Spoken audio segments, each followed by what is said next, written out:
प्रभु यीशु मसीह के मधुर और सामर्थी नाम में आप सबों को जय मसीह की। आज के मनन का विषय है मजदूर, जो नए नियम के पुस्तक मत्ती रचित सुसमाचार 9 अध्याय से लिया गया है। यहाँ पे यूँ लिखा है, यीशु सब नगरों और गांवों में घूमते थे। वह उनके सभागारों में उपदेश करते थे, राज्य के सुसमाचार का प्रचार करते और लोगों की हर बीमारी और दुर्बलताओं को देखा। तब यीशु ने भीड़ को देखा, तब यीशु को लोगों पर तरस आया, क्योंकि वे उन भेड़ों के समान थे जिनका कोई चरवाहा न था। वे व्याकुल और भटके हुए थे। यीशु ने अपने चेलों से कहा, पके खेतों में फसल तो बहुत है, पर मजदूर थोड़े हैं। इसलिए खेत के स्वामी से विनती करो कि वह अपने खेत दूर को भेजे। ये बहुत ही अद्भुत वचन है। जब यीशु मसीह उन सभी लोगों को जो उनके पीछे या वहाँ पे पाए जा रहे थे, उनको जब यीशु मसीह ने देखा तो वो बहुत व्याकुल हो गए, क्योंकि वो भटके हुए थे, उनका कोई चरवाहा नहीं था।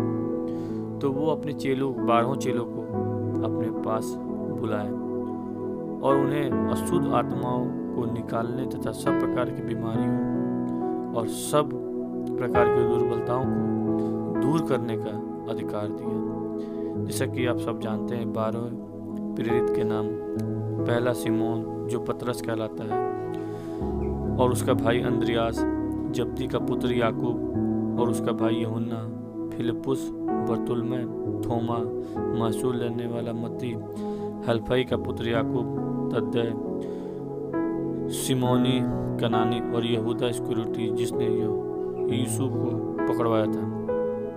ये जो 12 चेले थे, इनको प्रभु यीशु मसीह ने आज्ञा देकर भेजा, अन्य जातियों के यहाँ मत जाना और न सामरियों के किसी नगर में प्रवेश करना, परंतु इस्राएल के घराने की खोई हुई भेड़ों के पास जाना। तुम राह चलते ये प्रचार करना, स्वर्ग का राज निकट आ गया। बीमारों को स्वस्थ करो, मरे हुओं को जिलाओ, कोढ़ियों को शुद्ध करो, दुष्ट आत्माओं को निकालो। तुमने मुफ्त में पाया है, इसलिए मुफ्त में दो। अपने पेटों में न सोना, न चांदी, न तांबा रखना। मार के लिए न झोली रखो, न 2 कुर्ते, न जूते, न लाठी लो, क्योंकि मजदूर को उसका भोजन मिलना चाहिए। प्रभु यीशु मसीह ने उनको चेतावनी भी दिया है कि तुम्हें कहाँ जाना है। तुम्हें अन्य जातियों के पास नहीं जाना है, तुम्हें इस्राएल के घराने की जो खोई हुई भेड़ है उनके पास जाना है। मेरे प्रियो, प्रभु का ये अद्भुत वचन है। प्रभु ने उनको आज्ञा भी दी है कि तुम अपने साथ कुछ नहीं लेके जाना और कोई भी चीज अपने साथ में, अपने फेटे में ना रखना है। तो वचन हमें आज ये बताना चाहता है कि हमें मजदूर बनना है। जो पके हुए खेत हैं, फसल तो तैयार है, लेकिन जो मजदूर हैं वो थोड़े हैं। तो मेरे प्रियो, हमें मजदूर की तरह दिन प्रतिदिन आगे बढ़ना है, काम करना है कि जो खोई हुई भेड़ है प्रभु की, उसको हमें एकत्र करना है, उसको परमेश्वर की संगति में आगे बढ़ाना है मेरे प्रियो। क्योंकि प्रभु यीशु मसीह ने चेतावनी भी हमें दी है, देखो मैं तुम्हें भेड़ियों के बीच में भेज रहा हूँ, इसलिए तुम सांपों के समान बुद्धिमान और कबूतरों की तरह भोले बनो। हालेलुया। प्रभु यीशु मसीह ने हमें सबों को ये आज्ञा भी दी है, सतर्क भी किया है कि तुम्हें सांप के तरीके से बुद्धिमान बनना है और कबूतर की तरह भोले बनना है। क्योंकि प्रभु यीशु मसीह ने सावधान हमें किया है कि वो तुम्हें महासभाओं में सौंपेंगे, पंचायत में तुम्हें कोड़े मारेंगे और राजाओं व शासकों के सामने तुम्हें भेजेंगे, क्योंकि तुम अन्य जातियों को गवाही दे सको। ये इसलिए होगा मेरे प्रियो, हमें घबराना नहीं है। और आगे वचन ये लिख रहा है कि भाई भाई को और पिता पुत्र को माता पिता का, ये सब विरोधी होंगे एक दूसरे के। मेरे प्रिय, अंत के समय में शैतान पृथ्वी से मेल मिलाप उठा लेगा मेरे प्रियो। तो ये जो अंत की घटनाएं हैं, ये होना अवश्य है, क्योंकि वचन स्पष्ट रूप से लिखा हुआ है।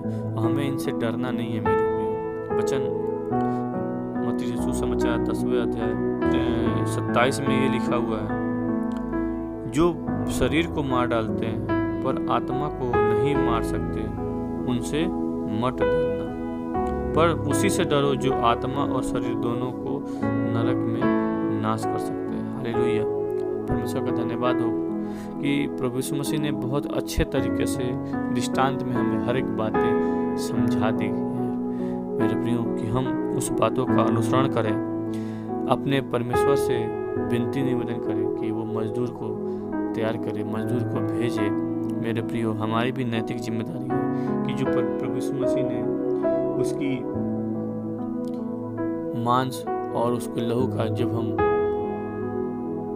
उसको खाते हैं, पीते हैं मेरे प्रियो, तो हमारी और उसके नाम से जो हमने बपतिस्मा लिया है मेरे प्रियो, उसको हमें शेत में से जो हमें मिला है मेरे प्रियो, उसे हमें वापस भी करना है।